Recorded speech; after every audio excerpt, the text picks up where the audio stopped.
सांबादिकंकर पई समस्या एवं सूचना विभागर विषय रे जो आपंकर पेंशन एक्ट एवं आ गोटे प्रोटेक्शन एक्रीडेशन ये विषय जो कही एक्ट उपरे मु ए विषय आम आलोचना उच्च स्तर में करूँ ये विचार रे अच्छी पेंशन मध्य आम आलोचना करूँ विचाराधीन रे अच्छी ये सकारात्मक भाव में आलोचना हेछि एवं बाकी जो एक्रीडेशन कथा कहले से बाबद में आम सक्रिय भाव में या रखीछु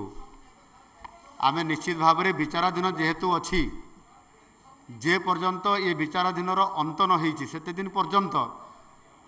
अर्थात खूब शीघ्र बोली आप धरी नियंतु निश्चित भाव में आप सकारात्मक भाव में टिके रहंतु आपण आम सरकार कथारे नुह काम विश्वास करती आ काम विश्वास कर चली यार निश्चित भाव में ये कथा को आम विचार को नहीं खूब शीघ्र ये बाबद में आपण मैंने आपन जो मनरे जो आशा रखिंट तार झलक पाइबे। धन्यवाद।